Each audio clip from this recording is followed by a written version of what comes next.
Here we go!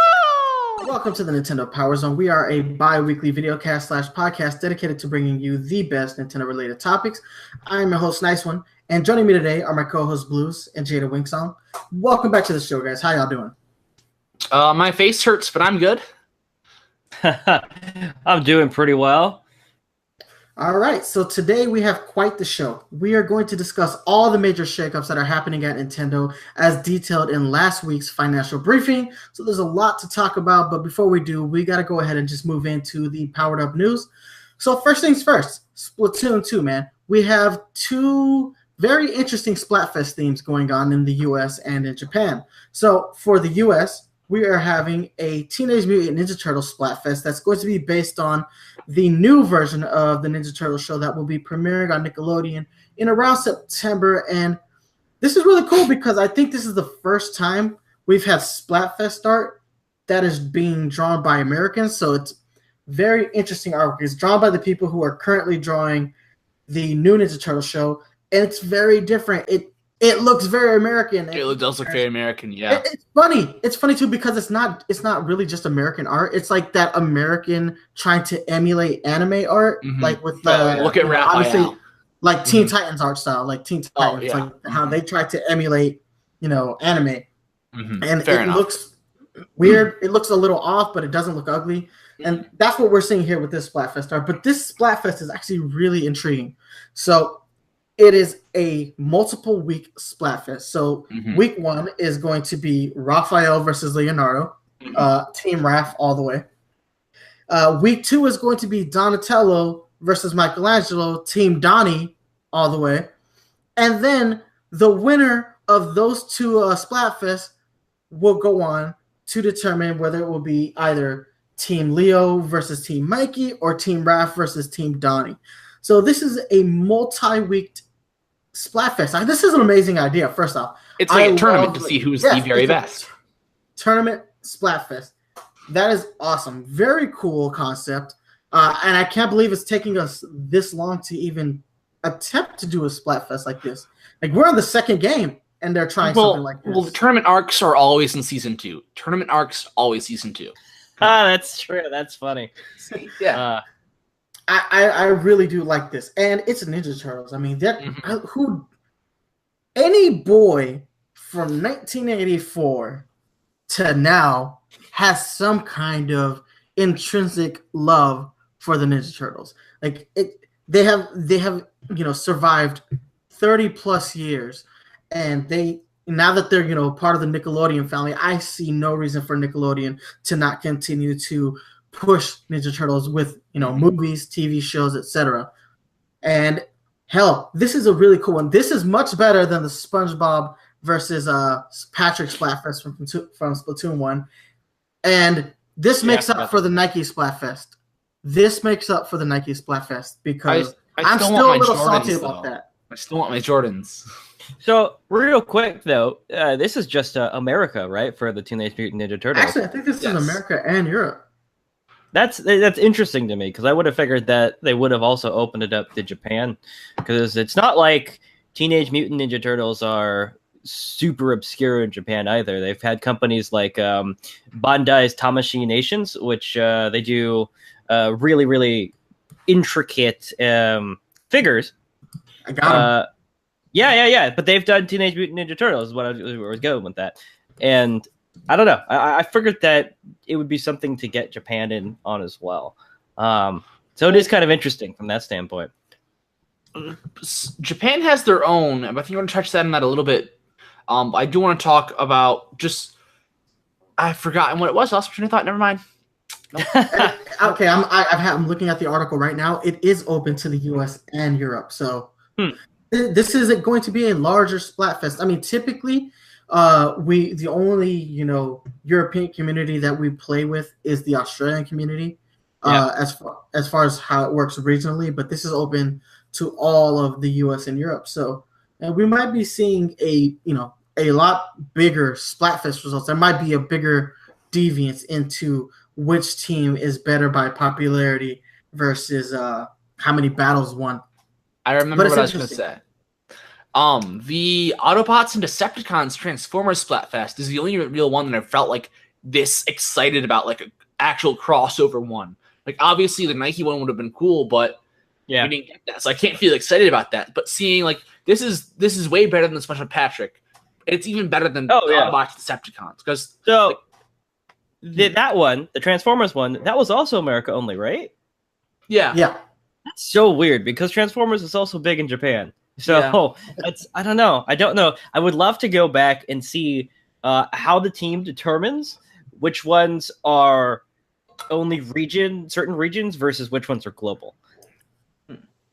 That would be really interesting. I honestly think that this speaks more to the European and American cultures. I mean, with Transformers is technically a Japanese property that was brought over. It's not I think it's easier for their stuff to appeal to us versus our stuff appealing to them. Yeah. So I don't know. I mean, even though like Ninja Turtles are inherently slightly based on Japanese, I mean, marginal. Let's be honest. The two creators of Ninja Turtles know nothing of Japanese culture.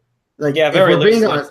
I mean, like their whole like idea behind the concept of Ninja Turtles was we're gonna parody Daredevil, and obviously by parodying Daredevil, you're getting an even more limited scope of what the original concept was for Daredevil as far as where our Japanese influences are concerned. I don't know. I think this is a great Splatfest. I think this is a really cool idea. It's 3 weeks worth of Splatfest. This is 3 weeks of Splatfest. That's a lot of Splatfest. Yeah, I like that. Considering that we usually get 1 a month, and we're gonna have 3 1 month. That's awesome. But I'm not complaining. I need to catch up in Splatfest, like getting my sea snail grind on. Yeah, me too. Yeah. So I've always felt that Splatfest 1 a month is not enough. So I've always wanted it to be every other week. So having something like this more consecutive and more frequently is a very welcome thing to me. I mean, the theme of this one is so good that you're not even gonna want to miss one, because honestly, you're gonna wanna rep at least 2 of these turtles. Yeah, for sure. And then it's gonna come down to a pretty hard choice if both the teams that you like win. Yeah. So for me, if Team Raph and then Team Donnie win, and then they're going head to head, I'm gonna have a really hard choice. I would pick Donatello. So I'm gonna out myself here. I'm going Team Arena all the way. I'm just So you're not picking Turtle. You're picking Idol. Okay. Yeah, I'm picking waifu. That's how I roll with Splatoon. No, not all the time, but this time I will. That's gonna be obviously Team Leo, and I think Donatello or Mikey. It might be Mikey. Yeah. I feel like Marina's gonna be Mikey. Lame. Nah, I'm going by Turtle. All right. I'm going by Turtle. No, okay, so that's the US Splatfest, and that's really cool. But for the Japanese consumers, they will have to play with Sanrio characters, which includes obviously Hello Kitty, which is obviously a brand that is transcendent, as far as how big it is. That does not solely appeal to the Japanese market. That is a pretty global brand. So I am assuming that there's a contingency of female Splatoon players here in the US and Europe who are considerably upset by the fact that Hello Kitty is going to be pretty much exclusive to Japan. Yeah, that is a bit disappointing. I mean, that's another one of those things. Going back to the point of, I would love to see how they decide which regions get which. That one, to me, Sanrio, seems like it would be a shoo-in for global. I think it might just come down to servers, for whether or not they can accommodate, making a Splatfest this large. There are a lot more copies of Splatoon 2 out in the world than there were of Splatoon 1. And we're going to talk about that a little bit later on today's show. But the Splatoon 2 community is bigger than Splatoon 1 community. Maybe Splatoon 1 could have accommodated worldwide Splatfest, and I think it did. I think when we had a Splatfest, it was a Splatfest. No, I'm wrong. Yeah, you're wrong. The last Splatfest, the very last Splatfest, was a global Splatfest. Yep. The Cali versus Marie. So, I mean, by that point, the game had been 2 years old, and it was time to just say, hey, let's just go ahead and do one last blowout for Splatfest, and we'll make it global. The community is not getting bigger for this particular iteration of the game, so we know how many users have this game, and we know how many people actively participate in Splatfest. Our servers can accommodate this. This is a little bit different. So maybe the servers can accommodate the European contingency and the American contingency, but once you start adding like the 4 million Japanese players that own Splatoon 2, then that server space is really crowded. Although I mean, when stuff like this happens, it makes me wonder about what the discrepancy of play is, globally. Like when they, segment us from playing with the Japanese players, I feel like we can't necessarily gauge, our strengths versus their strengths on a consistent basis. Yeah. No, so that's a pretty cool. Those two Splatfest things I actually think are pretty cool. I mean, obviously I have a preference towards the Ninja Turtles than I do the Sanrio. I'm not a prepubescent girl, so I'm not gonna want the Sanrio characters. No, I'm kidding. I'm pretty sure I'm a 34-year-old man. One last thing about Splatfest. Well, what we've been saying, like towards the end of Splatfest, I think this year, or not this year, but is it this year? I don't know. When the 2-year mark passes for Splatoon 2, and we will be done receiving the free updates, whatever, I think we will, unfortunately, stop seeing Splatfests. But we're gonna have Splatfest for 2 years.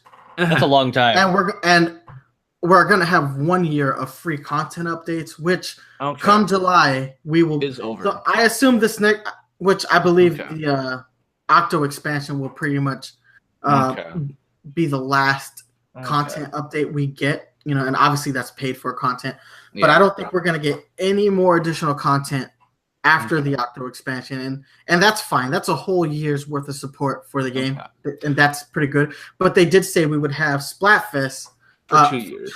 So next July, I assume, will be the last year of Splatfest, and obviously I'm pretty sure they'll cap that off with a global Splatfest Pearl versus Marina. Yeah, I was thinking that too. But I really do hope that we get more Splatfests, even if it's like repeats of the old ones. We get like the other Japanese themes over here, like they can mix and match. I hope that they just like recycle them somehow. It would be nice to do. Like just have them on a calendar. So if we got this one on this date this year, next year we get the same one. I would hope we get that at least, because like that would be nice. It would be nice for people coming in after the 2 years, not being able to grind snails as much, etc. As well as it keeps the community playing, keeps them alive. And it is repeats. It's fun. As well as we get repeats of Shifty Station as well, which would be nice. Yeah, I feel like they just need to make Shifty Station like a permanent stage once they finish with the Splatfest rollouts. Either that, or they better have announced Splatoon 3 by the time, or be we have to be ready for Splatoon 3 by the time this Splatfest ends. Yeah, but I think we should go ahead. We'll move on to the next story for this bi-weekly period. Nintendo's released their E3 schedule, so we know what Nintendo's E3 is going to look like. So starting on July 12th, we will have the Splatoon 2 World Championships that will be from 3:30 p.m. to 6 p.m. Pacific time. So 6:30 p.m. through 9 here in the East Coast. In the morning of July 12th, they're going to have their video presentation. This is where we're going to find out what games are coming out for the remainder of the year. So this is going to be a more low-key presentation. They did say it's going to be about roughly half an hour long again. But not knowing, what's coming out in 2019 is a little disheartening. I mean, last E3, you guys kind of like bombarded us with like a Metroid Prime 4 teaser with no date attached to it. So that's kind of a bummer. Aside from that, we're going to have Treehouse Live that's going to start directly after the video presentation. And then after the Treehouse Live, after the Splatoon 2 championship, we're going to have the Super Smash Bros. Invitational for 2018. And that's going to showcase whatever Smash for Switch is. We're going to find out whether this is a new game or if this is a port. And apparently Smash is going to be their central focus on the presentation as well. So we're going to see a lot of Smash, and we've also, if you guys have been paying attention, Nintendo's shore floor space has leaked. They're going to have 2 big rooms again this year, so we're going to find out what else they're going to bring. We're going to do our prediction episode closer to E3, and obviously we'll have a post E3 show. But this is a lot smaller scale of an E3 for Nintendo. Like 1 day of Treehouse Live versus multiple days. I feel like Nintendo's scaling back from E3 this year, and that's a little like this is a trend. Nintendo has been scaling away from E3 since the inception of Nintendo Direct. Mm-hmm. What are you guys' thoughts on this? So real quick though, I'm looking at this and it says that there are 3 days of Treehouse for Switch gameplay with Treehouse members and developers. Okay, so what I'm looking at is incomplete then. Yeah, at least that's what I'm looking at right now on Nintendo Wire. But anyway, back to topic. I guess we'll figure out once that happens. But anyway, I don't think it's any surprise that it's Smash. That is going to be focused around Smash because that was. I mean, we knew they were going to be focusing on that once they announced it. 1 or 2 months ago? I was hoping they'd announce it or focus it on Captain Toad's Treasure Track report, but oh well. Honestly, I was really anticipating them to be focusing on Metroid Prime 4, despite that's what I really thought they'd focus on. I thought they were going to build like SR gunship or something. I thought they were going to build all of E3 around Metroid Prime 4 with a 2019 release date, but at least they would have like a playable build at E3. Mm-hmm. That's what I had assumed going in, just based on last year's E3, because they always want to bring their biggest game. I think it's as awesome as Smash is. I am frightened that Smash is potentially their biggest game of 2018. Yeah, I don't know about that. 30 minutes for a E3 presentation is pretty long. I mean, when you think about some of the 30-minute directs they've had, they've really unloaded a crap ton of stuff on us. Yeah. And so I think we'll be surprised. Nintendo has, a very good track record of surprising the fan base, and I think I'm hoping that they pull out all the stops as well. And let's not forget that when it comes to Treehouse, they have in the past sometimes announced new games in the Treehouse under the radar. So that's also a possibility. I think that's a trend they're going to continue to doing, but do it a lot more. So I think they're going to have your front runners all in the big line, but we're going to get even more announcements in Treehouse Live than we did last year as well. I think they're slowly trying to get us to see. They're going to ease us into it, but eventually we should start assuming that, like, okay, we're going to get like 3 games in the E3 Direct presentation, whatever, and everything else is going to be over the course of the next couple of days in Treehouse Live, and that's what we really need to focus on. Which kind of makes sense because I with the Switch being the indie platform, fantastic piece of hardware that it is, I think they're going to use the Treehouse to showcase those indie games, which I don't know how I feel about that because I do like some of the indie titles like Darkest Dungeon, for example. But I assume that the big direct presentation is going to be for the big first-party Nintendo sort of power titles. I think it should go first-party titles go in the big direct for E3. Then Treehouse Live does a bit of third-party stuff as well as some smaller first-party titles. And then indies should stick with the Nindy Spotlight stuff. Maybe have your own section at the end of Treehouse Lives for Nindies, but it should be sort of separate. I don't know. Yeah, we'll see what they bring, man. I'm hoping for a couple of things. I'm hoping for them to be showcasing some new amiibos during the Treehouse Live. You know what I would really like during Treehouse Live this year? I want Nintendo to do a comprehensive showcasing of their booths. We typically see them, in between segments, like the commercial breaks, they pan out. They pan out. I would love for them to do a floor walkthrough. We've all seen what Nintendo does at E3. They build exactly. I mean, other companies bring other companies bring like massive statues and they build like a little small stuff here and there. Yeah, they build this stuff. But what Nintendo does is they bring you into their, a brief part of their world, which is not unlike what we anticipate them doing at Universal Studios, but on a much larger scale. Like Nintendo creates like mini paradises. I would like to see them just do a comprehensive walkthrough, because what they did last year with New Donk City and the year before with the Hyrule, that was phenomenal. Like they have to do so much more.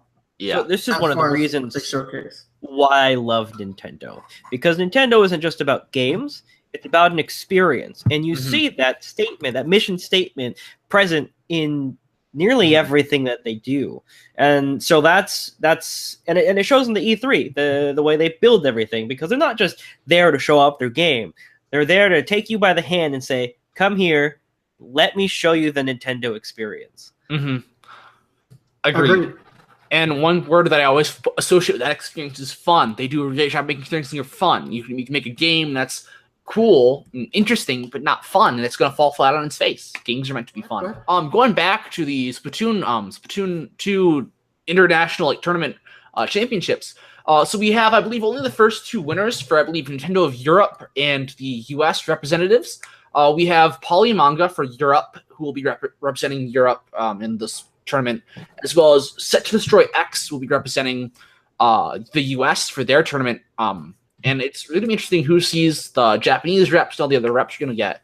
But I'm really excited to see that tournament. I think if we are getting more content other than the next Octo expansion, we'll probably get it announced during that tournament probably. As well as the only other thing I think we'd ever see is we're not getting a Nintendo World Championship at E3 this year. We might get another one, but we are getting the Smash Direct or Smash Tournament Invitational. And I think we might see some kind of announcements for that. Like they might, we might see a whole newcomer trailer during that. But the newcomer's for a brand new IP, and that brand new IP isn't announced until the Smash Direct or Smash Invitation. I think it's safe to say that Arms will come, take over that new character reveal spot. I'm not too sure. I feel like Sakurai's going to wait and see with Arms, similar to how he did with Inklings. Inklings, everyone wanted them, but Splatoon was so new of a series, he didn't want to risk it at the time. I think Arms is such a natural transition. Arms, it is. Arms is a much better transition. Coming up with a moveset for Arms characters. Yeah. No matter which characters you pick, those characters have their movesets are already established. With Inklings, it's like, how are we going to do this? Are you going to throw splash bombs? Are you going to, just splatter shot rollers? How do you grab? Yeah, exactly. Like with Splatoon, that's a harder translation. Yeah. With Arms, it's already a fighting game. Just coming up with all you're doing is just mapping them to be smashable. Exactly. Yeah. Well, if fans can make a movesets for both Shrek and Goku, I'm sure they can figure it out. But my point is just that I think we're going to see some kind of announcements in the tournaments themselves. And if we are getting another Nintendo World Championship sometime later, I think we expect some announcements to be there as well. Similar to how we did with the first one after the 25 years. Like, we got Blast Ball as a game and stuff like that, which was interesting to see. Because they didn't announce them as they were. We saw them played in the tournament, and that was really interesting. I don't know. I'm blabbing. If they're going to do another World Championship, I assume that they're going to do it around the same time frame that they did last year when we had it around October. It was October of last year, so I wouldn't be surprised if they do have another one, and it's a lot closer to E3 than than we think it is.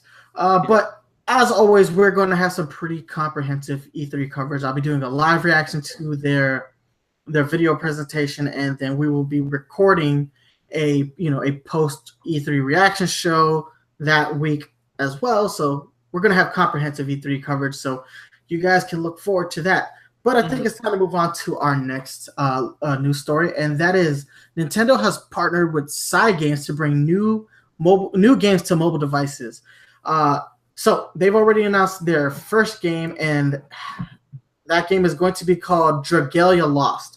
So this is interesting. This is interesting because now Nintendo has decided that mobile is a viable, source of income for them. I think Fire Emblem is the game that really pushed them into wanting to make more apps for mobile devices, and obviously it was announced back in February that Mario Kart Tour is coming out. We still have no word on what Mario Kart Tour is. We know it's coming, and it looks like Nintendo has a brand new dedication to mobile. I want to start with who Cygames is. So Cygames is a Japanese video game studio that pretty much only makes mobile games.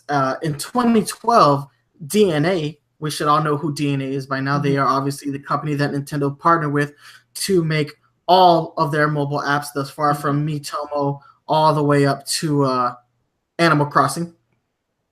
DNA purchased 24% of that company, which ultimately means by Nintendo working with Cygames, it is an extension of them working with DNA. So Dragalia Lost is going to be a cross-developed game between Nintendo, DNA, and Cygames. So this is going to be, hopefully this is going to take the best aspects of all three companies to make a really phenomenal mobile game. And looking at the key art that was released for this game, I like it. It's very anime, but it doesn't look like Fire Emblem. It has its own unique art style, and I kind of like it. We don't know very much, or we don't know anything about the game as of yet.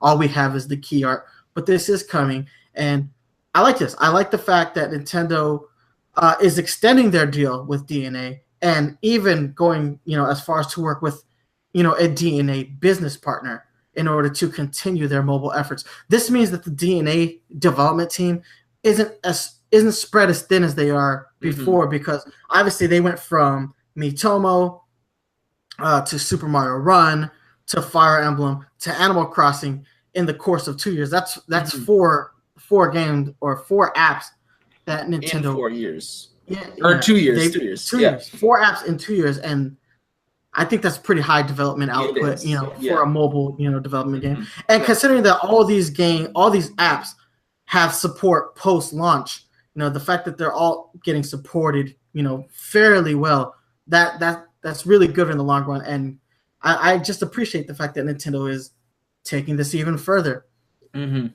So, what are you guys' thoughts? So, Cygames is a company I'm very familiar with. I play a couple of their games. You play Grand Blue Fantasy, right? Yeah. Grand Blue Fantasy is one of the ones that they're best known for nowadays, because it's one of the top grossing mobile games in Japan. It hasn't been released outside of Japan, so it's not something most Americans are probably familiar with, but there are ways to get it on your phone and to play it in English.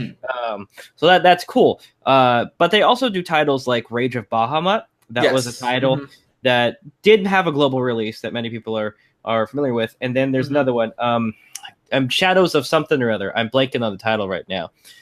Apparently, I was looking through their stuff earlier. They have a Tiger and Bunny game, which I'm looking at that right now. Yeah. They have a lot of anime games. That's what I didn't realize that they were the company that made Grand Blue Fantasy, and I've seen a lot of that game, but I've actually never played it. And it does look interesting, and I have this habit of watching Japanese commercials on YouTube, and this game gets a lot of advertisement in Japan, a lot. Yeah, that's because it's been one of the top grossing games for 4 years. It's only been 3 years old. So, but it came out in March 2014. Oh yeah, we're 2018 now. Ha! I knew that. But yeah, no, it's been top grossing for a very long time, and so Cygames has a really, really good track record of making games that are successful, and they also have a really good track record of being having a good gacha system in their games. They're pretty generous as far as giving out free stuff to their player base to keep them coming back. And they have Grand Blue Fantasy, for example, has consistent events. When one event ends, it's no less than 1 or 2 days downtime before the next one begins. So they've got a really, really good team. And in my experience with mobile games, their team is better than DNA, in my opinion. DNA's big. They've got different teams. DNA China, I'm not a huge fan of. So Cygames is a really good choice for Nintendo to work with. Well, and it looks like they have a lot of experience in working with other companies' IP. So obviously they've worked with Dragon Quest, Disney, Saint Seiya, Tiger and Bunny. Yep. Obviously, said Dragon Quest. Yep. Knights Dragon of Glory. Quest, Disney. Like they're no stranger to working on other companies' IP. Yep.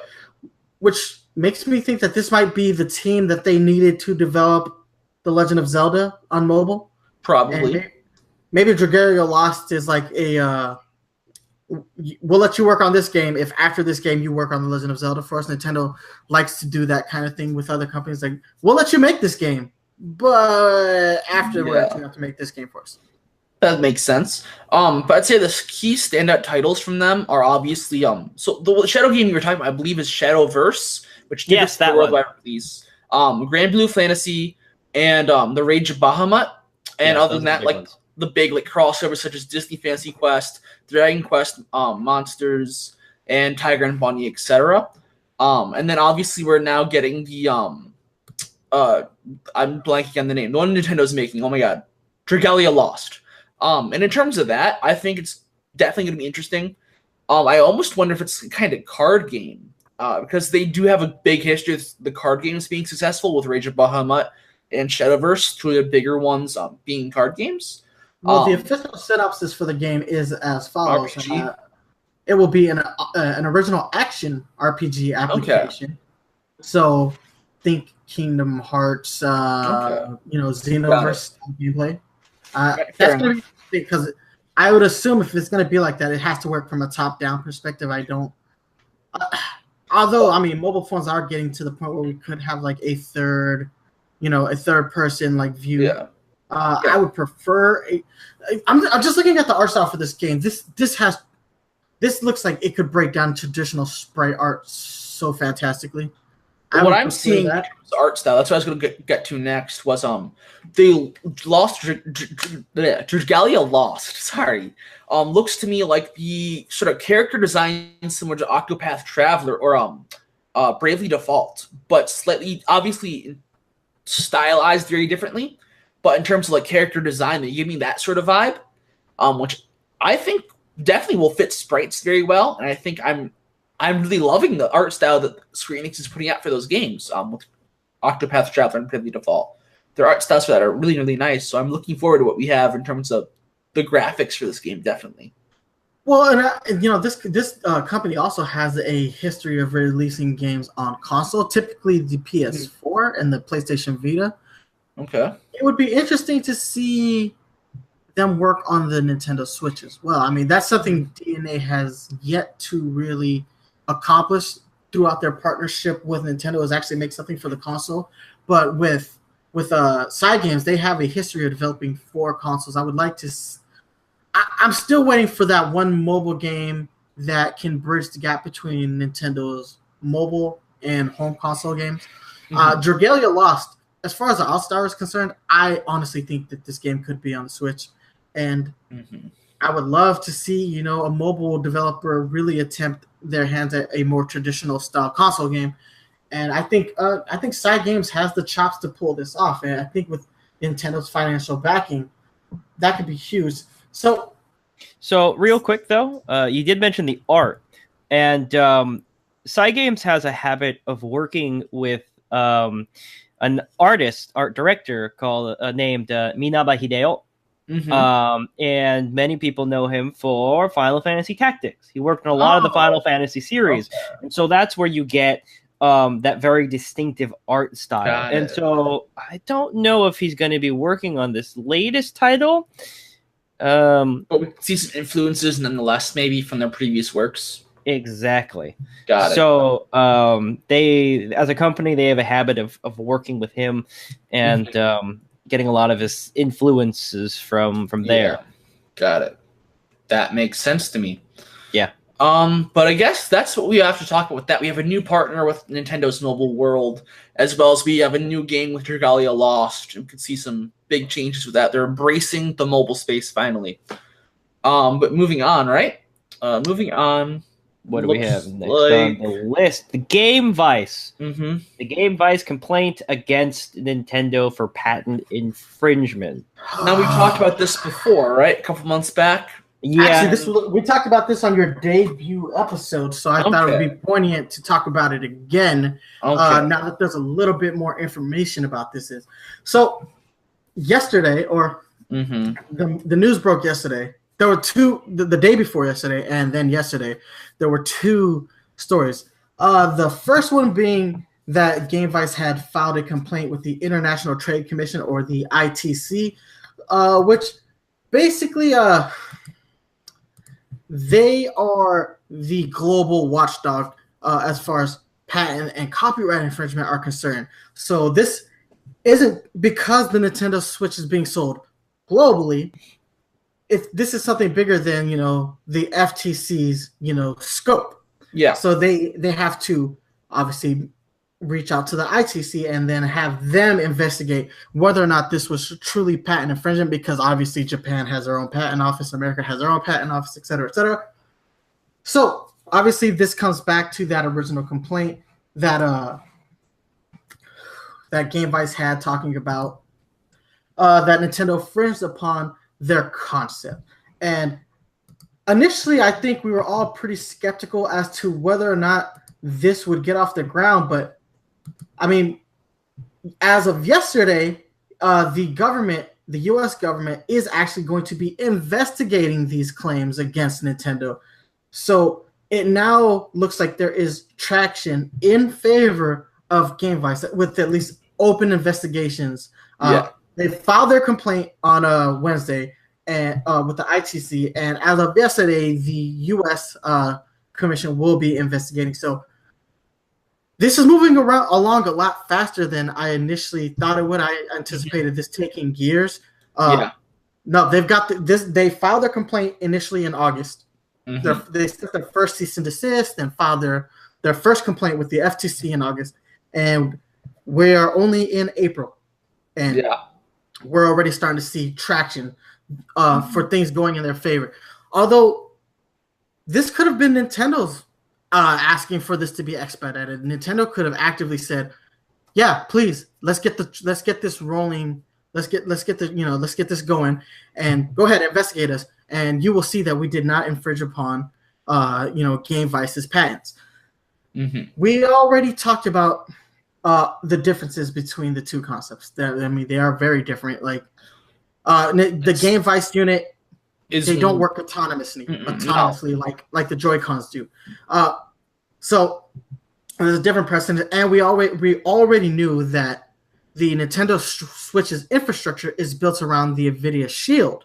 Like, if anything, this is Nintendo's partnership with NVIDIA coming to play in a much more marketable device. That being said, though, Game Vice got the ball rolling and things are happening, and we're gonna find out what happens. But anybody have any particular thoughts on this?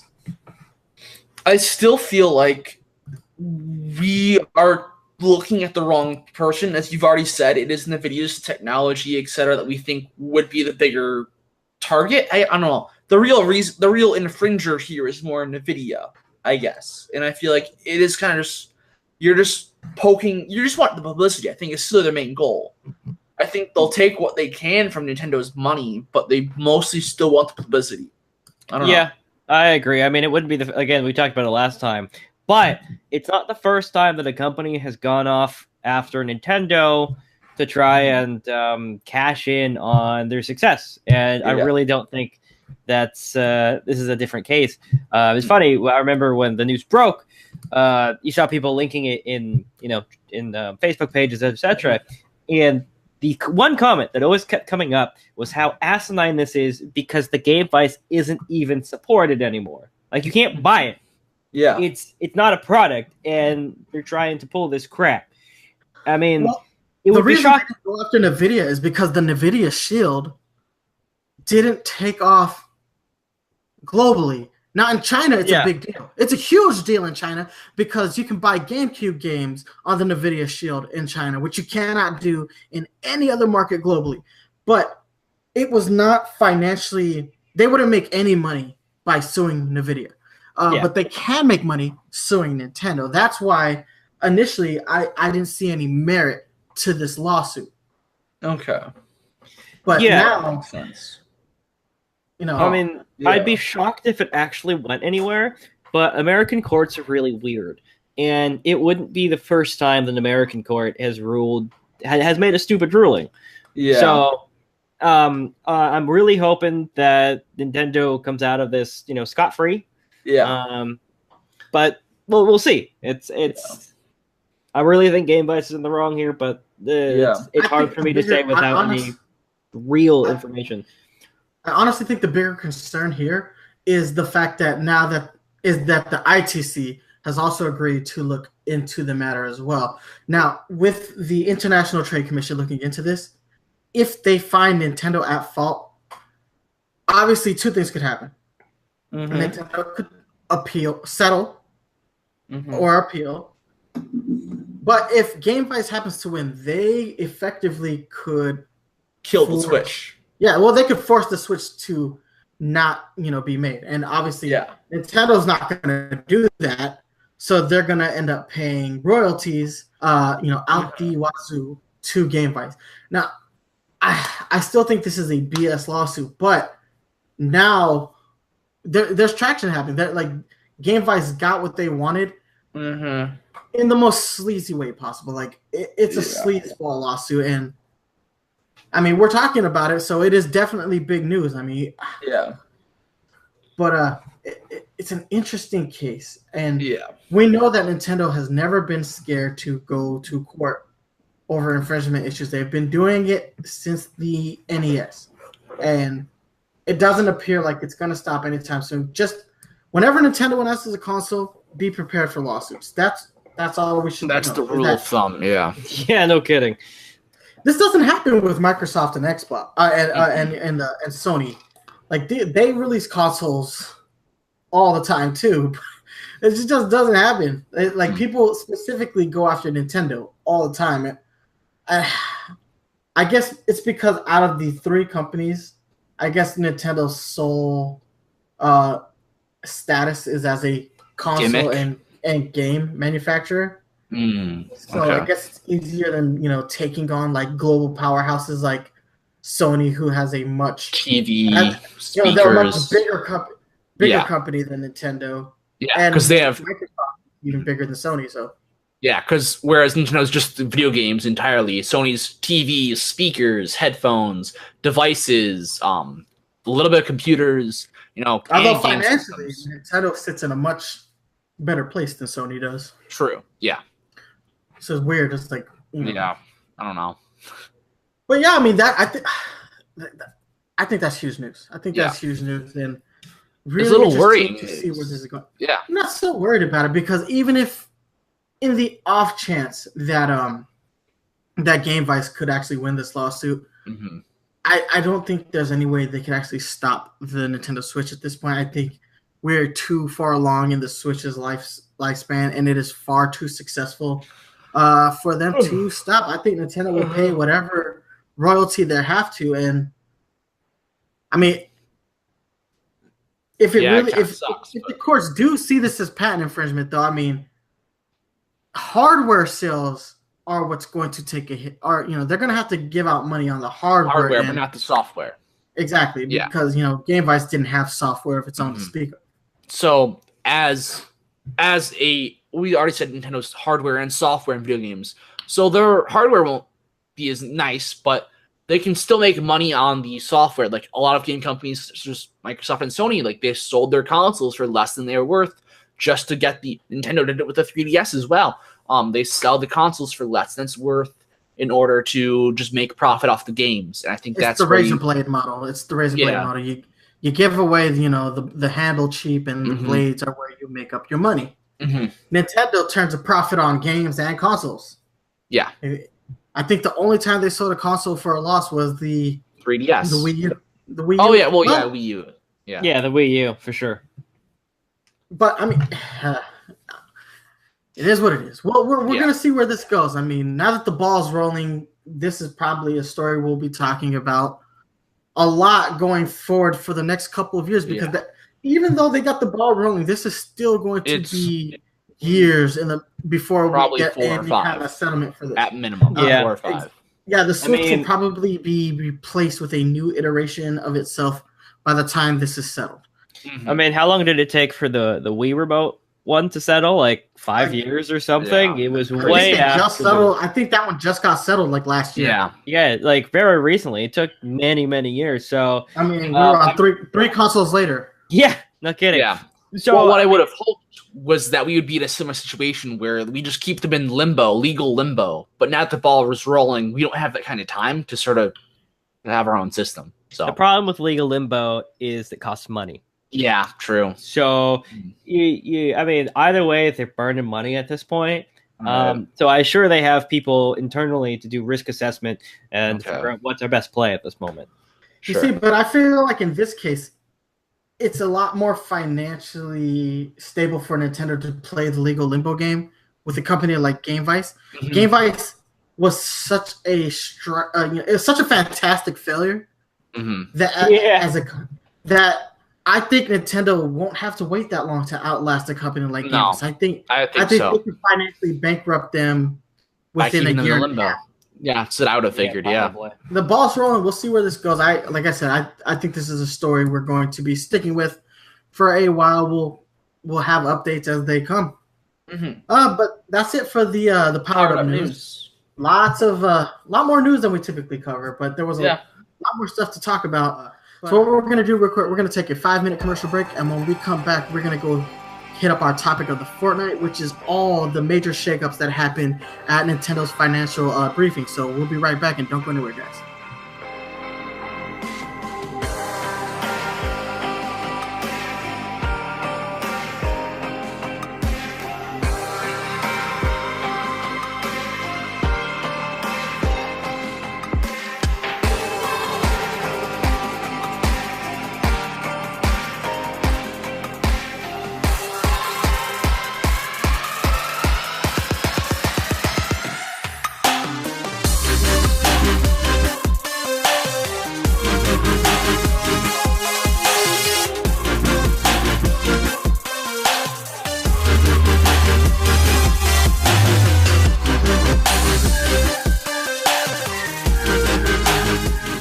Welcome back to the Nintendo PowerZone. We are a videocast podcast dedicated to bringing you the best Nintendo-related topics, and it's time to go ahead and get into the newest topic that we have for this bi-weekly period, and we're going to be talking about Nintendo's latest financial briefing. So there was a whole lot to unravel from that, and I am super excited to talk about a lot of this information.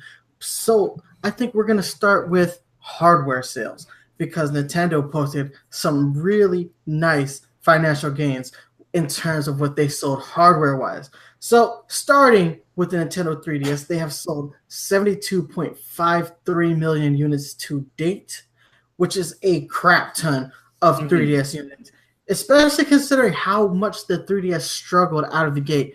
It might not do Nintendo DS numbers as far as how massive the DS was, but this is a success nonetheless. They are definitely doing great things with the Nintendo 3DS over the course of its lifespan. So I think that's fantastic news. As far as the Wii U is concerned, even though that console is essentially retired, they have sold 13.56 million units. They have sold 102.1 million units of software for the Wii U, which that's a pretty good amount of gains considering how small the install base was. For the 3DS, they have sold 364.89 million units of software, which, I mean, look at that. They completely dwarf the software sales of the Wii U, but the install base is far larger. I mean, that being said, it's far larger. But the biggest shocker of them all was the Nintendo Switch. They sold 17.79 million units of the Switch with a 68.97 million units of software sold. That's crazy. They outsold the Wii U in a year. Yeah. By a good margin. That's over 4 million units. Like 1 year versus an entire console's lifetime, pretty much. Yeah, considering the Wii U had a short console lifetime, it was roughly 5 years.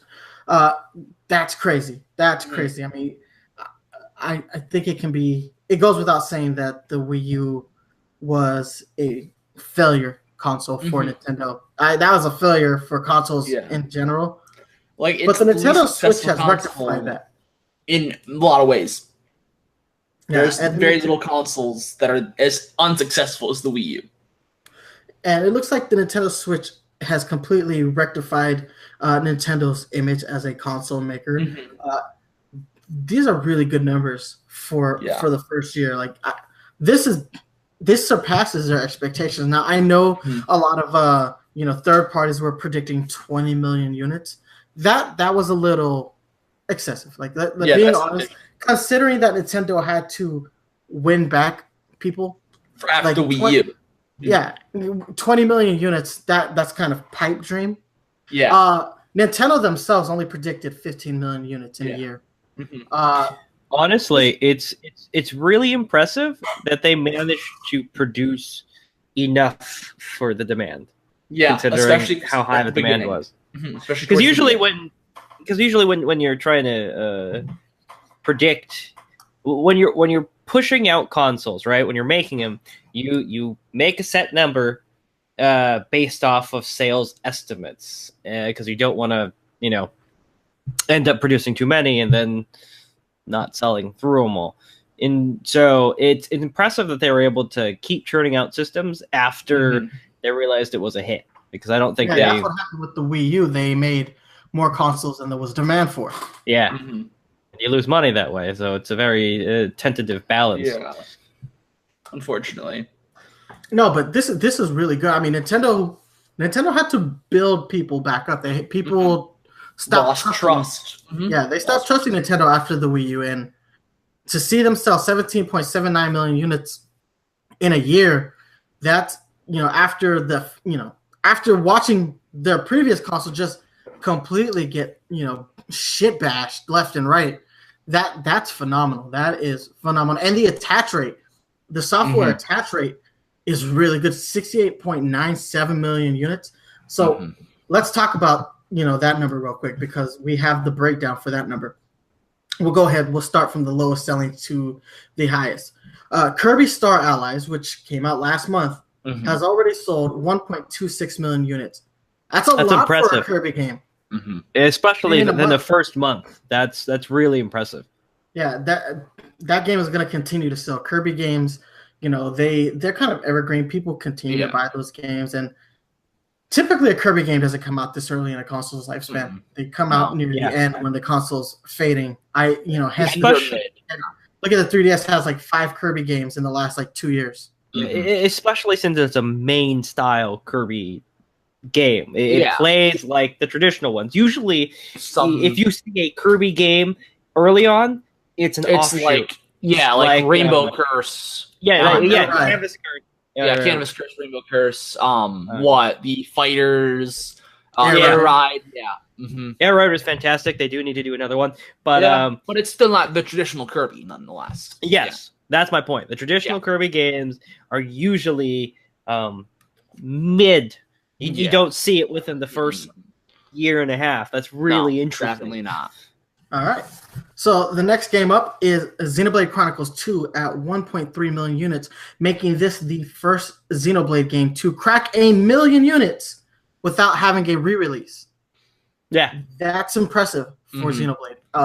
That's really impressive, especially since Xenoblade is kind of you have to be indoctrinated into the Xenoblade, type of game to want it. So it's actually really impressive that they sold that many copies of a game that's really alienating to a larger fan base. So I think that's as much as I love those games, but they don't have the same kind of appeal that a more mainstream game like Zelda does. It's very niche JRPG. I'm gonna argue it's not as niche as people make it out to be. I feel like if you're an RPG fan, you can get into it. It's not as niche as people say.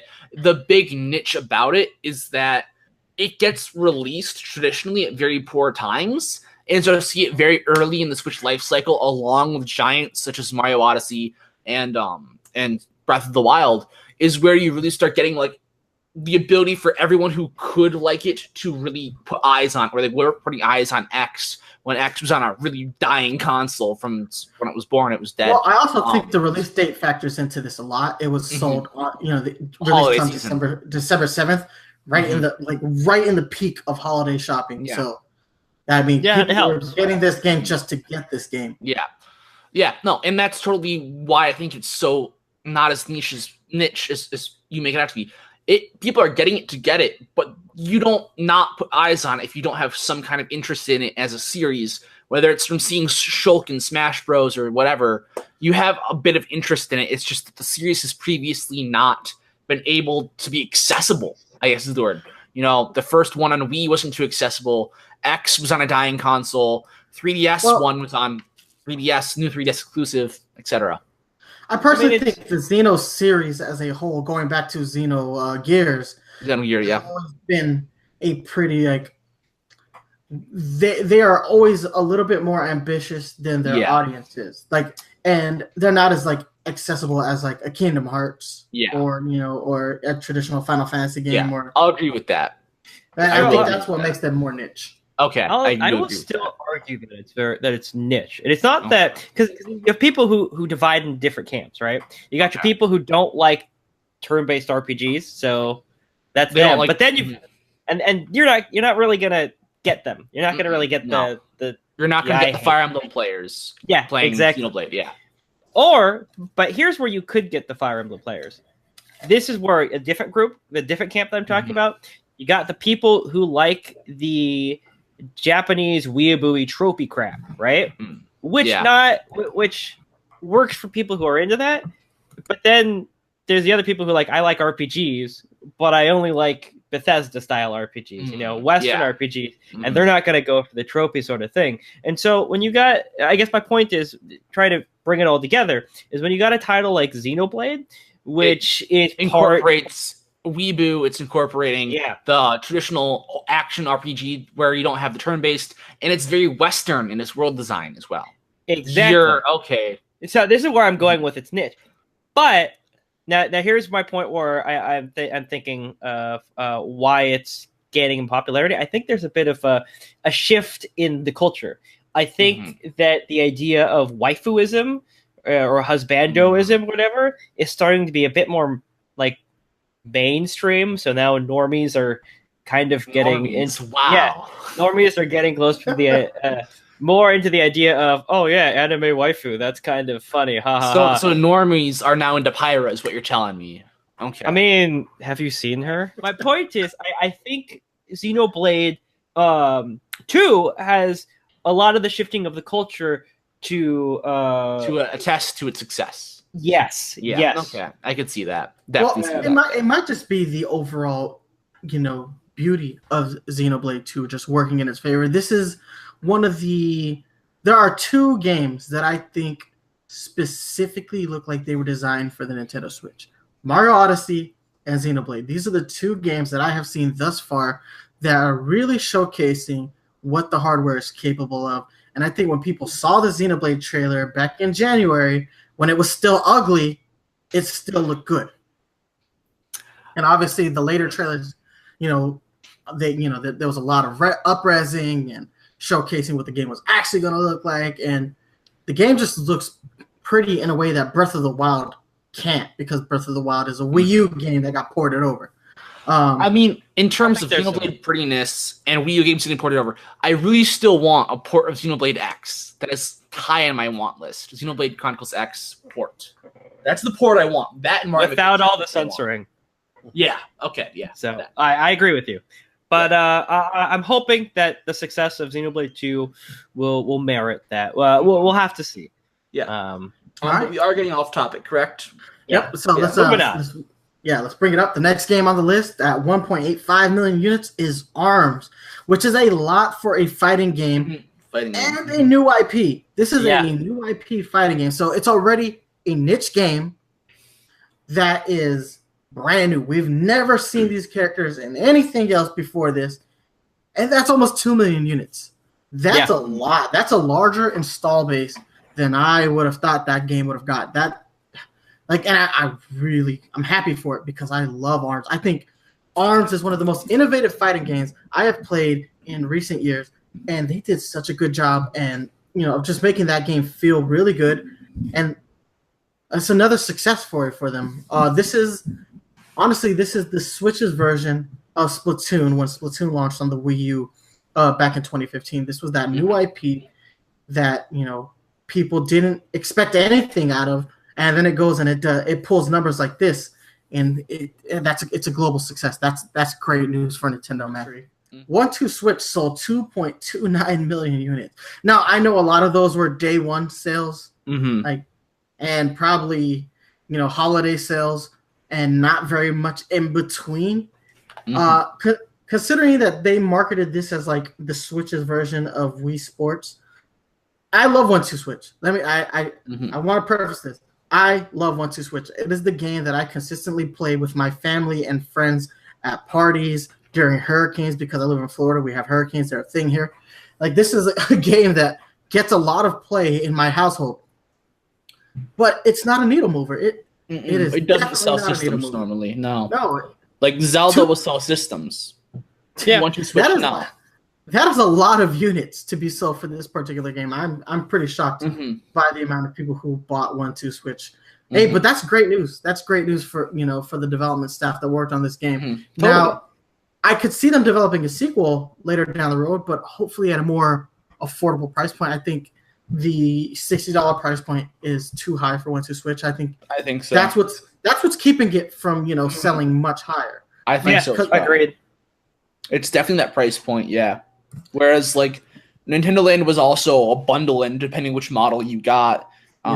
This should have been a pack in, probably. I feel like Wii Sports was a pack in. Obviously, 1-2 Switch is a bit more ambitious than Wii Sports, but I feel like it was kind of a letdown that it didn't have a pack in game. I don't know. Yeah, my Wii U came with Nintendo Land, and I love the crap out of that game. Yeah, I mean, I'll be honest here. I don't have 1-2 Switch, and it's because of the price point.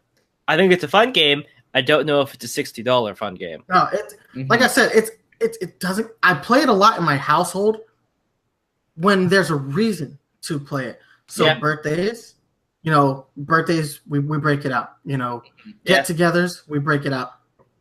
Hurricane, obviously, there's not a lot to do, and we didn't have internet, so we broke out 1-2 Switch.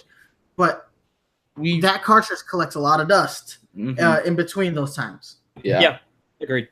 All right, so there's a pretty significant jump as far as sales numbers are concerned with our next title. At 6.02 million units, Splatoon 2, it's sold 2 million more units than the first game did. The larger install base of the Nintendo Switch has really helped Splatoon out, and 4 million of those units are, Japan alone. Oh yeah, the Japan numbers for Splatoon are incredible. It's like 4.2 something million just in Japan, and then the remaining units are spread out globally. That's a lot of units. That is a lot of units, and that's fantastic for this franchise because this is only the second game in its history, and that's pretty good. So they're gradually selling more and more games, and with the Octo expansion coming out sometime later this year, it's only feasible that this game starts to become a lot more attractive to people. That's the problem with Splatoon games, though. As good as they are going to be better deals later on. Like day one sales, I don't blame people for holding off on day one because just the game, they're not 100% complete on day one. They're like, it's like 75% of a game. Yeah. Until all the updates and whatnot roll out. So 6.2 million, that's pretty damn good. But one of the things that I argue with that though is that you can get it day one and watch the game grow, which I feel like is actually worth something in a sense. But it's like you're gonna see your review scores like rated as like half of a game, which they did for part of Splatoon 2. There's a big camp whether it's a port or like deluxe or really whether it was a true sequel. A lot of people are more towards it's deluxe, and now over a year, not over a year, but about a year in, we're looking at it's definitely a sequel. It's now the current verdict. But you see that growth, but as well as you have the Splatfest to be missing out on, as well as sea snail grinding and stuff like that. I feel like you do sort of lose that if you don't come in early. So I feel like it's definitely worth paying more to be early in a sense. I don't know. I definitely think the game is worth it. I just don't blame anybody who doesn't purchase it day one. Like I can see the argument as to not. And to be fair, Splatoon 2 did score better than the first game from almost every reviewer. Yeah. But there was that lingering complaint that it's not complete, and we know it's not complete. And that's always going to hinder its early reviews. That's why any games that adopt the Splatoon format going forward should get a second review upon you're in or whatever. Yeah, exactly. Upon whatever because Splatoon will always have one large update. For the first game, that was the August update. For the second game, we just had the update for that game, the April update. So upon the second the big update, that's when the game should get re-reviewed, because that's when that's when the game feels at its most complete. Before its completion. Yeah, agreed. Then one after completion in June, after Octo expansion or whatever. I will probably. Yeah, the Octo expansion to me is what really hammers in the point that this game is truly a sequel. I can't wait for the Octo expansion.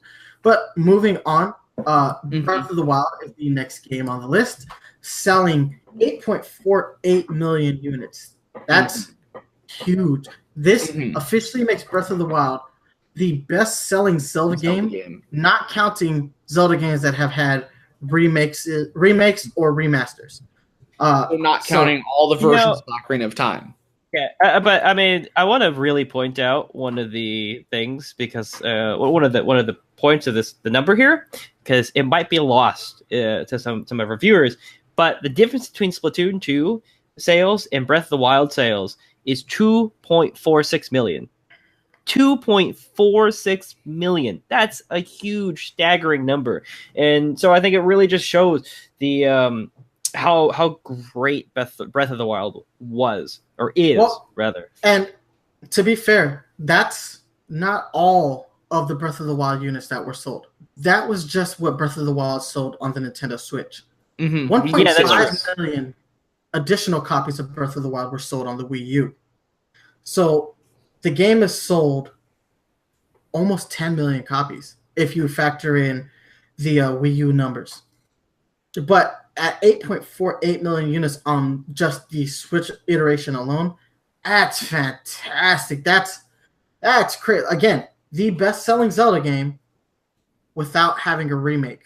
Now, there is a port, but it doesn't matter. Only 1.5 million of the Wii U version were sold, so that's still like an insanely large number for a Zelda game. That's fantastic news, and it was such a great game. It deserved it. I mean, the game will continue to sell throughout the course of the console's lifespan because it's just a great game. Not everybody who's going to buy a Wii U has bought a Wii U yet, and I know there's a lot of people who are still waiting for the Wii U's or the Switch's library to expand, but when they do decide to make that purchase, they're going to have a large back catalog of games, and you can guarantee that Breath of the Wild is part of that back catalog. It's going to be sold right alongside whatever new games get sold with it. All right, so next up, Mario Kart 8 Deluxe sold 9.22 million copies. This is a port. This game is a port, and it sold 9.22 million copies. How many copies did that game sell on the Wii U? Wasn't it something like 10 million copies? For the Wii U version alone, 8.4 million. So this game has sold 15 million units? 15 million units? No, 17 million units. Combined with the Wii U. Wow, that's crazy. I mean, look at that compared to Breath of the Wild. Obviously, it's had a bit more time with the Wii U sales, but that's more than just Breath of the Wild itself too. So that's crazy. Yeah, I could not believe that number right there because it's a port. It's a port. And yes, they made some really fantastic changes to the game, like fixing battle mode. And the items. I mostly play battle mode. But the double items and all the DLC and the Inkling characters being added to the game really helped put this game over. It doesn't feel like a new game, but there's enough changes that it almost kind of feels like a new game. Like it's like 75% like feeling like a new game, but then that like 25%, you know that you've played this game before because of the the stage selection and whatnot. But yeah, that's fantastic. Those are big numbers. Those are big numbers for a port. Definitely. And finally, the game that blew all their games out of the water was Super Mario Odyssey at 10.41 million units. Not surprised. They sold 17 million units, and 10 million of those units have Mario Odyssey attached to them. That's mind-blowing. That's mind-blowing. Especially considering how relatively short amount of time that game has been out. It really just shows that Mario is a mover. It's nice to see that he still has it.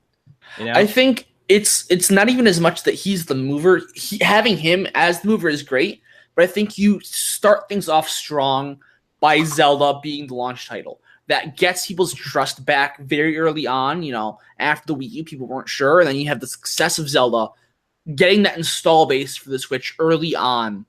Then, as you were saying, nice one earlier, Breath of the Wild is one of the few games that looks like it was truly built and made for the Switch. That people can see that. People will see that, and they will put their eyes on Mario even more, seeing that sort of it's built for the ground up for the Switch. And that's what we're looking at. So you have an install base created. You have Mario. You have it's built for the Switch, and you have the holiday push. And I think that's how it really got there. Well, not just that. I think it's also a factor in the fact that this is like a return to form for Mario. Yeah. I think this is the Mario game that people have been craving because a lot of the Mario games that we've had are too linear, like Galaxy and not just that, but Nintendo has made such a strong push at 2D Mario that I think people got sick of 2D Mario for a while. I mean, and then Mario 3D Land or 3D World, as fun of a game as that was, it wasn't on the right console because the reason Mario 3D Land worked was because of the 3DS's obviously, 3D graphics, stereoscopic 3D that helped with camera angles and whatnot. And on the Wii U, the sequel game, it felt weird. Yeah, it didn't because you could solve puzzles in the 3D version by turning the 3D on and off. That was a big thing. Things that didn't, they were optical illusions almost. I mean, when you turn the 3D on, they weren't. Oh, there's your answer, and you can't do that in the Wii U version. It felt fun. It was, but it was hindered by the system. The other problem was the idea, I think, behind the development of the Wii U one. It was a weird hybrid between the 2D and the Super Mario 64 3D. And, well, it's interesting in concept, and it's really, really fun. It doesn't work too well in practice. It feels weird in practice, I guess. Well, right?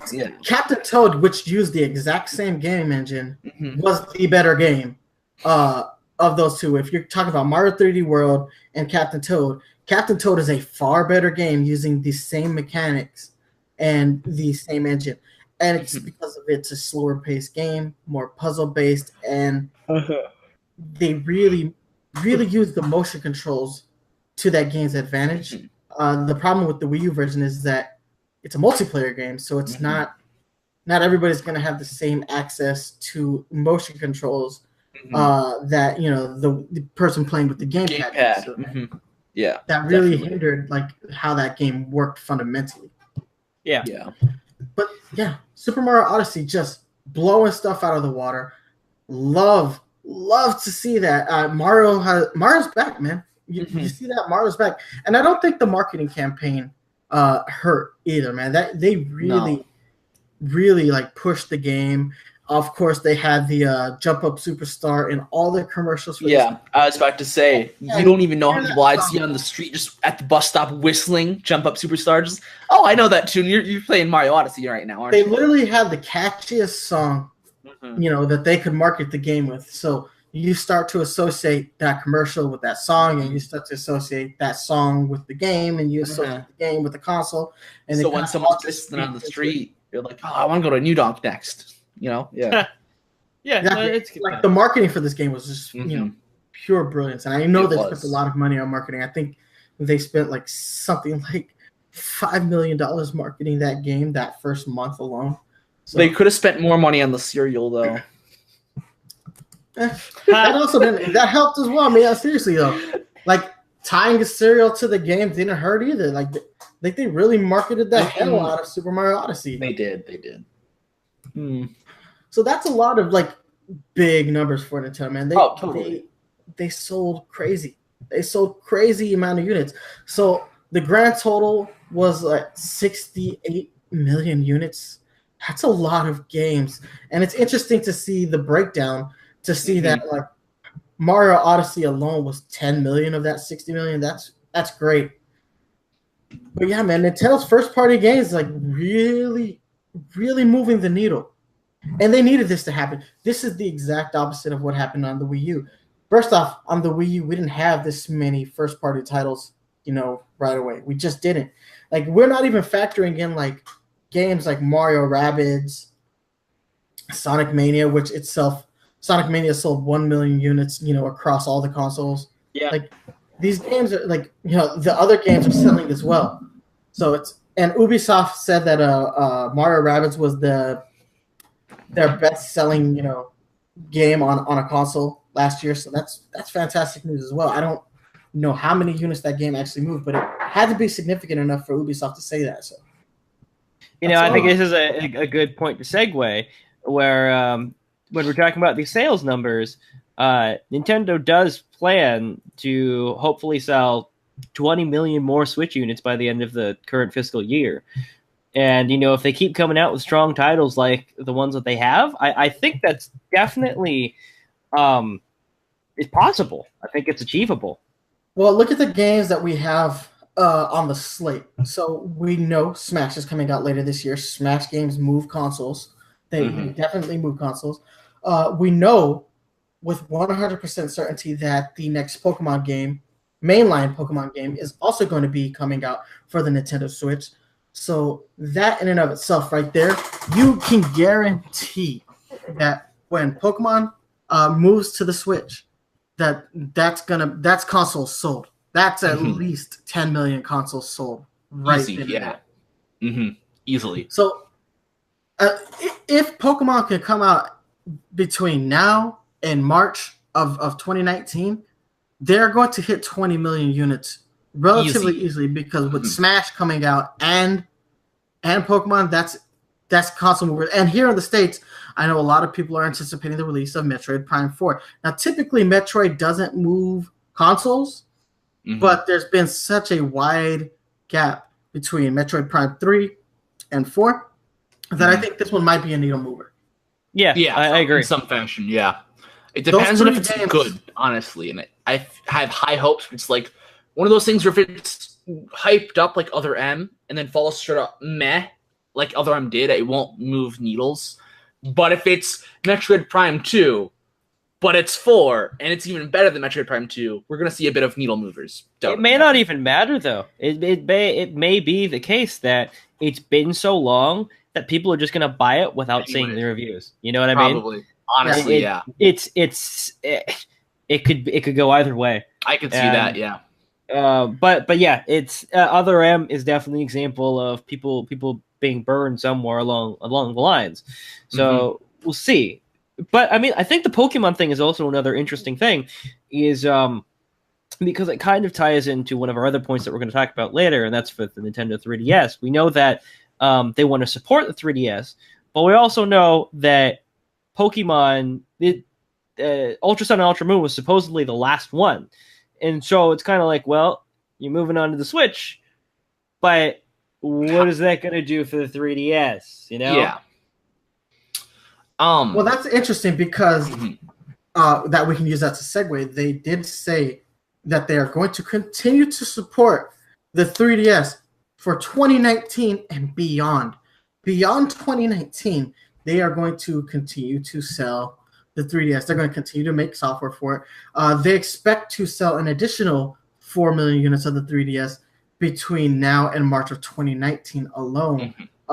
we have one game announced for 2019, and that is the Mario and Luigi Bowser's Inside Story. It's a weird release date that they announced that game so far in advance, but I honestly think it's because they're going to announce Mario and Luigi partners in time at E3. I think they're going to actually announce that at E3. There's no way they're skipping over that game, even though personally I think it's the worst Mario Luigi game. I don't think they're skipping it. I think they're holding it. They're going to show it off at E3. I think we should probably what's the word I'm looking for? Include the fact that with the support, Kimishima has said they're going to support it unless the Nintendo Switch is a one per person system, which means that because the Switch is currently a hybrid console, it's designed to be at home and take it with you if you're going, but it's also designed to be like the entire family can use it. So if we see it move from kind of a family console that you could kind of take with you to a handheld that you could also play at home in a console, then in that event we'll likely see the 3DS have drop support. Well, I can confirm that there are 2 Nintendo Switches in my household, one for me, one for my fiance. Yeah. So I think it's on its way to becoming that. I think it's pretty much going to rival the 3DS in that regard, which the 3DS is one of those things where if you have 4 people in your household, it's probably going to have 4 3DSs in your household, if not more. I think the Switch will definitely rival that. Nintendo can force the hand of that, of making that a thing.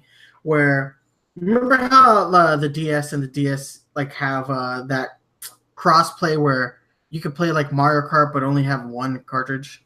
Yeah. As long as they continue to not do that with the Switch, it forces people's hands to. If you have multiple children in the household, got it.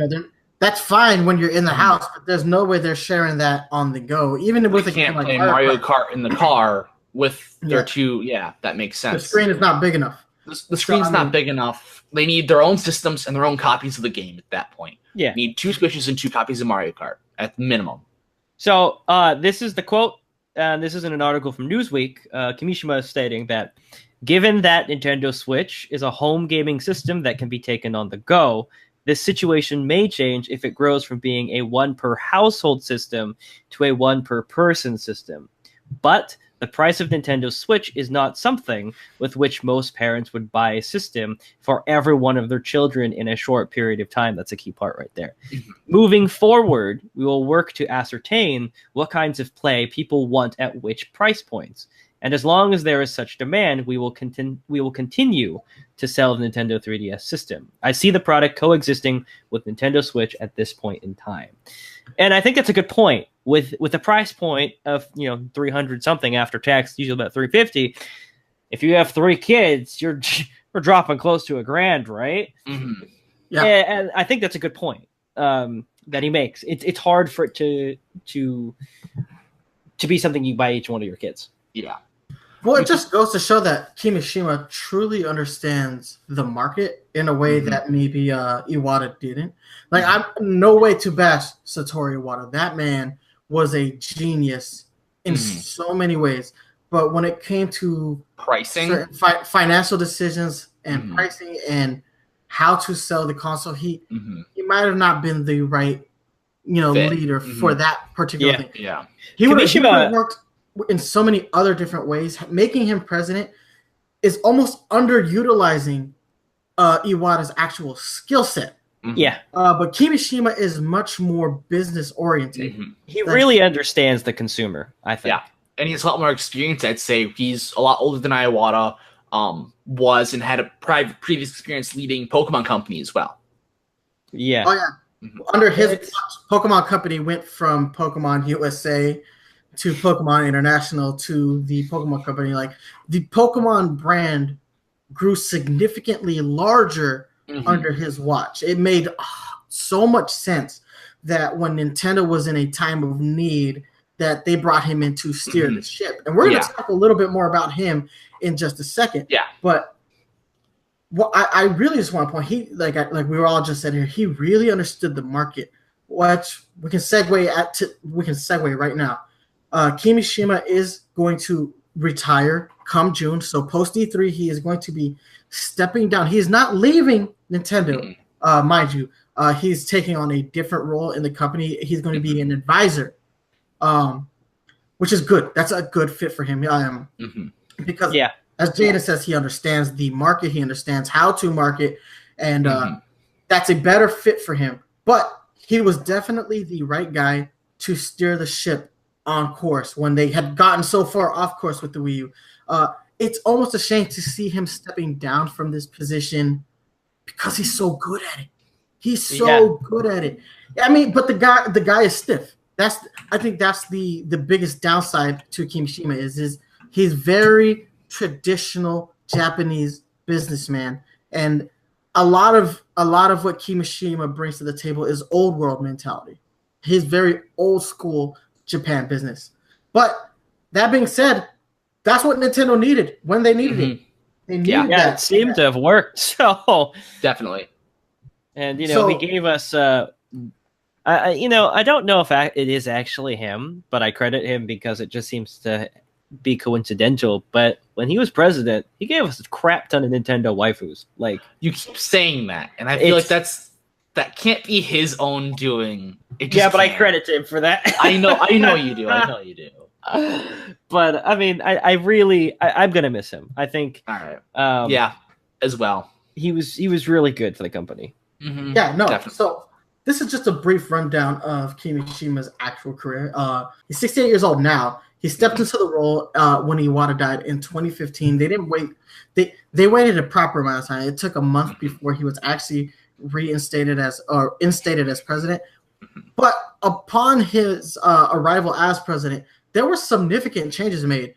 So first and foremost, the one thing that I think is super important was that he took all the development teams and he combined them into one development team. So the handheld development team, the console development team, and the console making development teams were all merged, and that's why we got so many games so fast in the launch year, because all of these console developers, all these console heads were working together, and they got to understand the software and the hardware capabilities and limitations, and that changed everything. He also made certain moves that took Shigeru Miyamoto out of the director's chair and made him the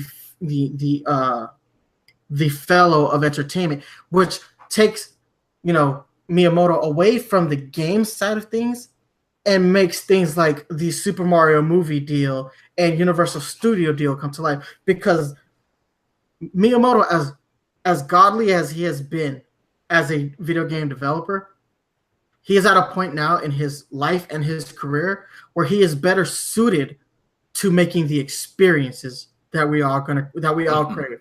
We need, like Jaden said earlier in the episode, Nintendo is about not just games, but giving you an experience. This experience will now extend beyond just the video game, and it will extend into our real world. We're going to have 3 Nintendo theme parks, one in Japan, one in Florida, and one in California. These experiences will be birthed by Miyamoto's, working with Universal Studios, and that is a great place for him to be. That's where his career trajectory should have gone a lot sooner.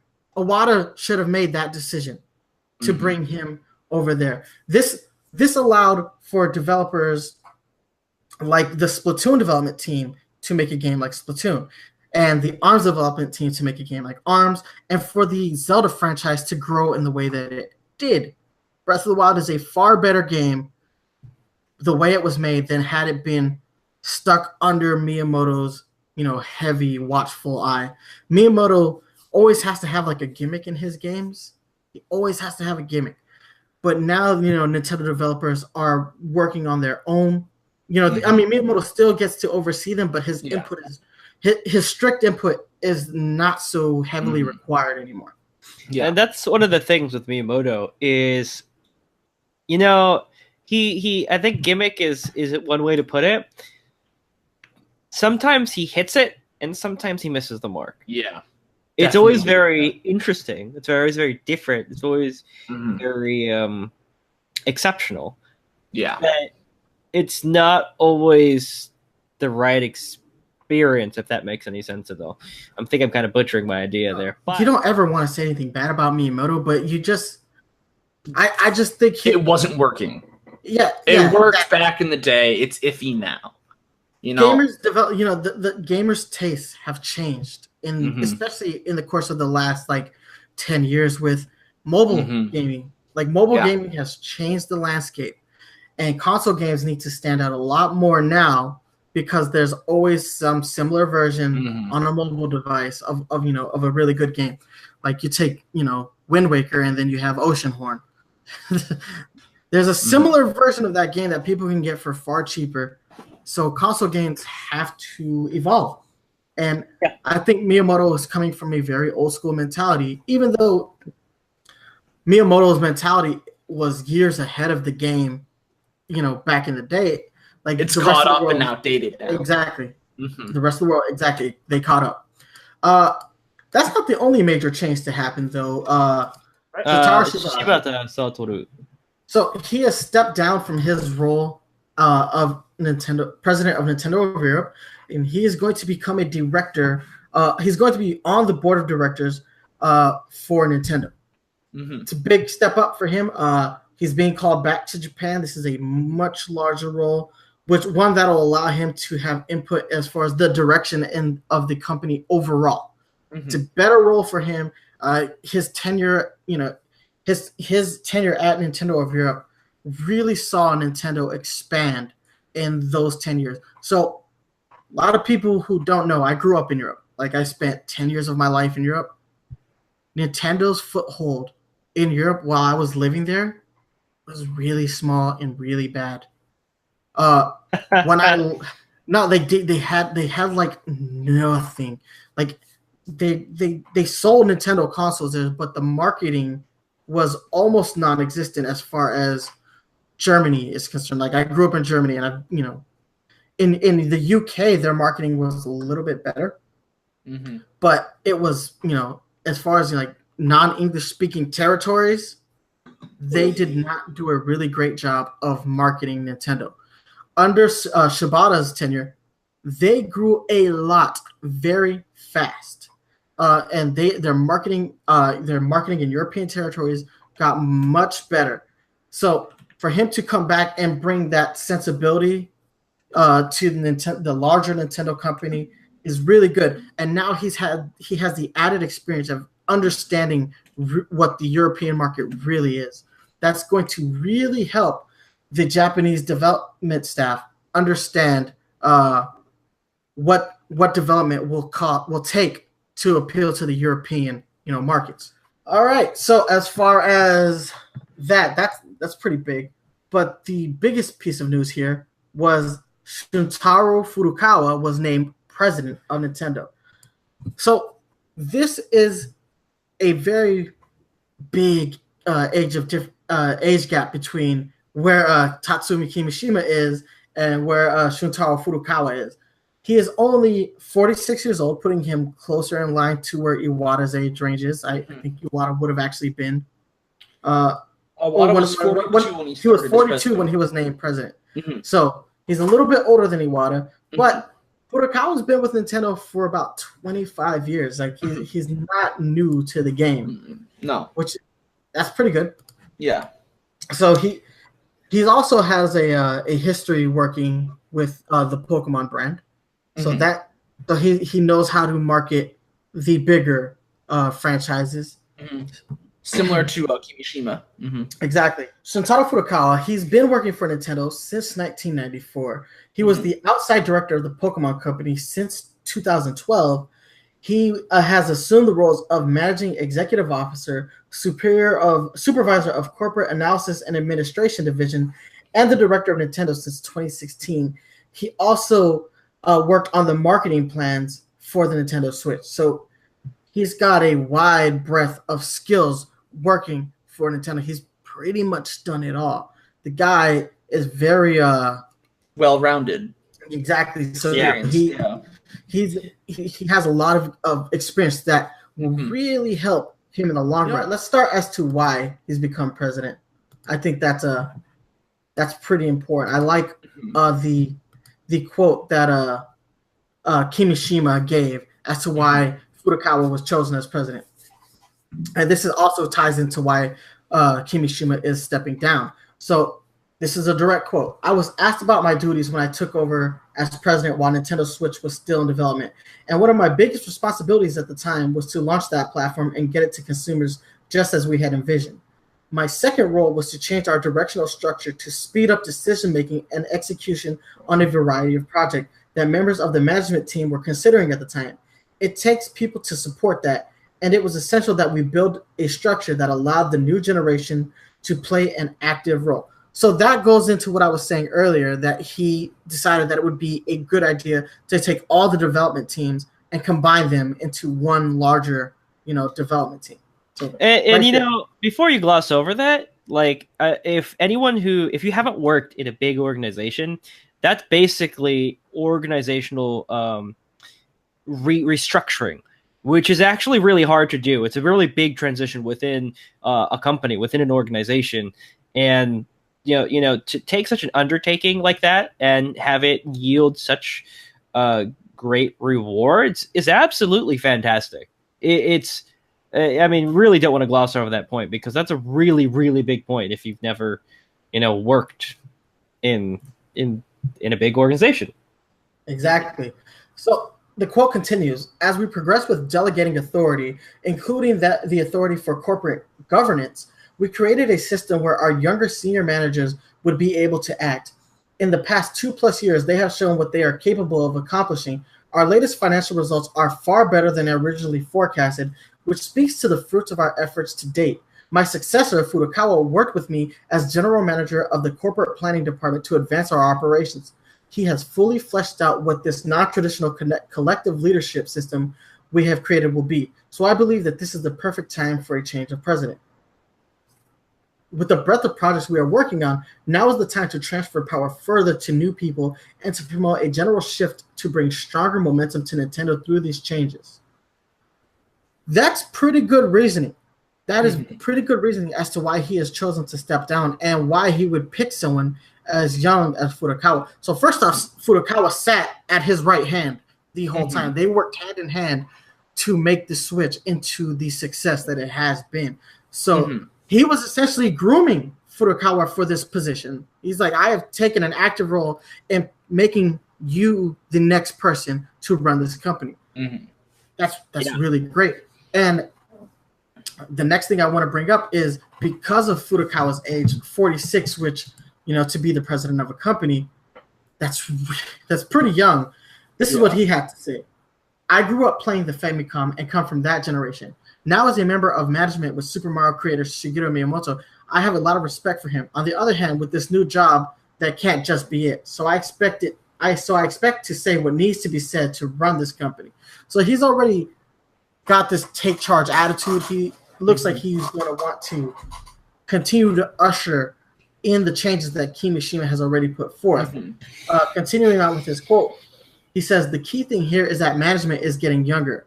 They will have to execute the Switch's growth plan so that in a sense, this is a new start.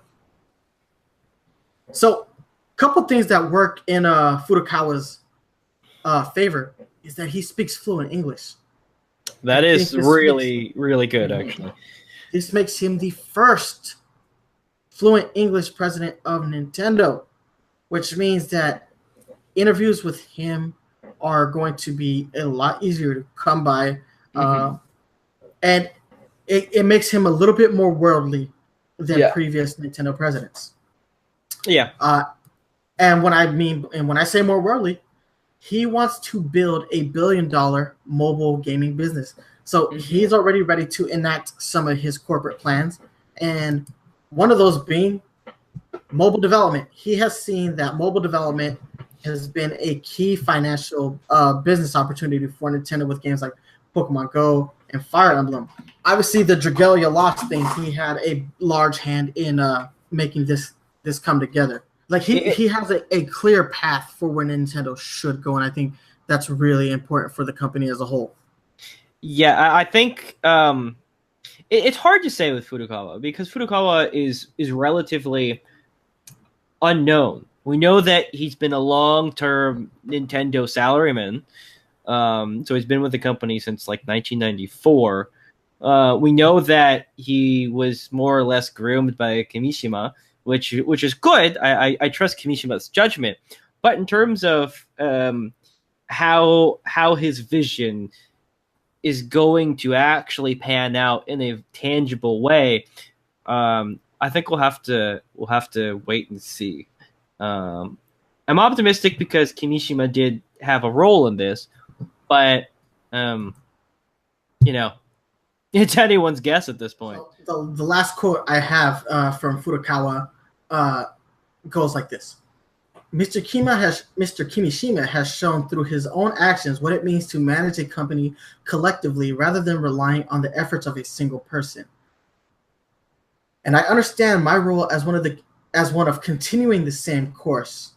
So it seems like he has understood full well what Kimishima's actual goals and plans were. And again, this comes from, working side by side with him. He's been groomed to run the company a certain way, in my opinion, in the 2 years that he's been working with Kimishima. So hopefully he really does stay the course, but you never know. Every president will run things, a little bit differently from the next. But hell, I'm looking forward to seeing, what changes happen under his tenure. So these are big changes for Nintendo as a whole. Honestly, like all these major shakeups happening during the peak of success right now. I mean, right now we're at the peak of success. We don't know if this is going to change. It could get better. It could get worse. But right now they are at a nice peak.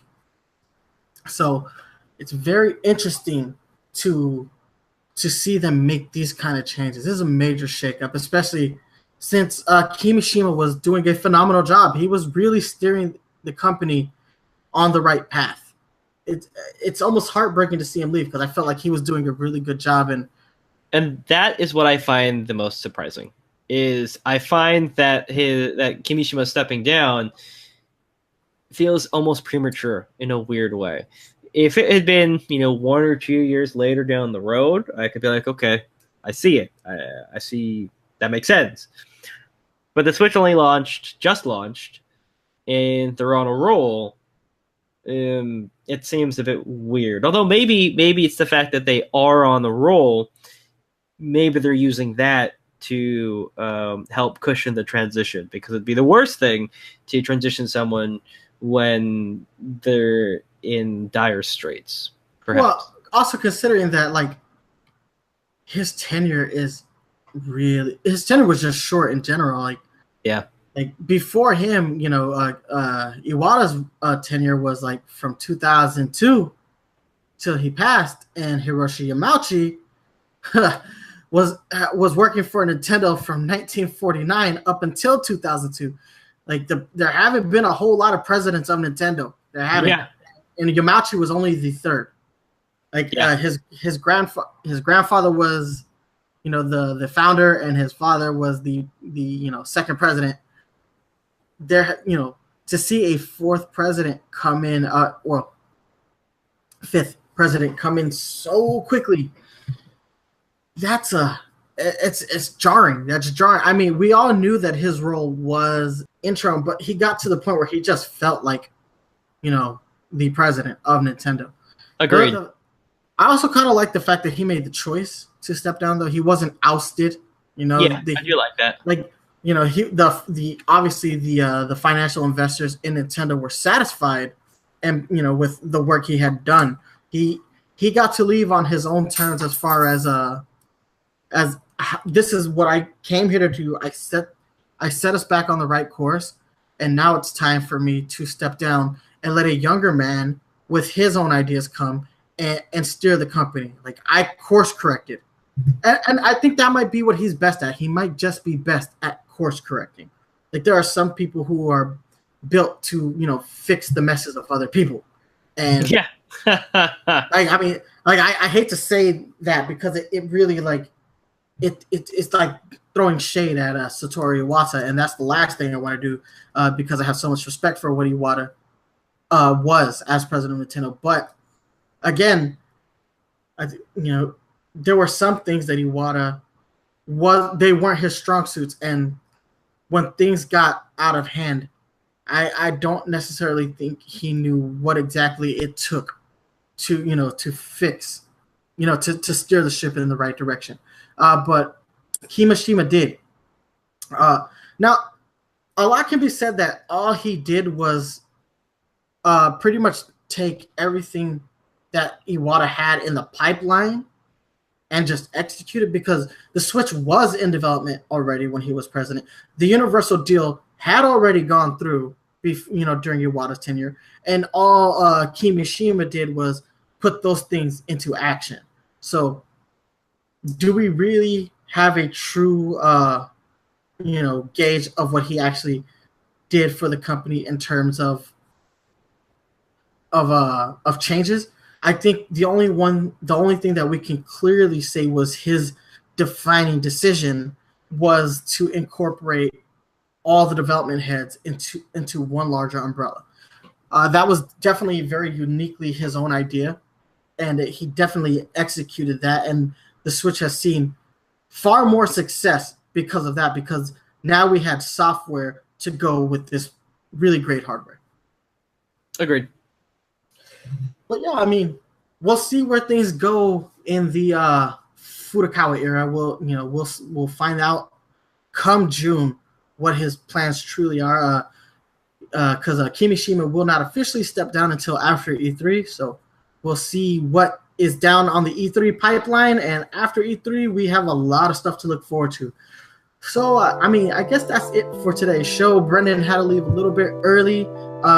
So I'm going to do his sign-off. You can follow him at The King Blues, Blues spelled with 2 O's and a Z at the end. And it's also the same for his Twitch, twitch.tv/The King Blues. You can hit me up on Twitter at nice1983, and you can email me at nice1983@gmail.com. Jaden, go ahead. You can hit me up at Twitter at Jaden Winsong, and same thing with Twitch, twitch.com/Jaden Winsong. It's, yeah. All right, and guys, you know that you can always download new episodes of this podcast on iTunes, Google Play Music, stream new episodes on Stitcher Radio. If you're a fan of watching us live, you can catch us right here on YouTube, youtube.com/Nintendo PowerZone, and we also have a Facebook page that we are uploading our podcast videos to as well, facebook.com/Nintendo PowerZone. Thank you guys so much for watching, and remember to stay fresh.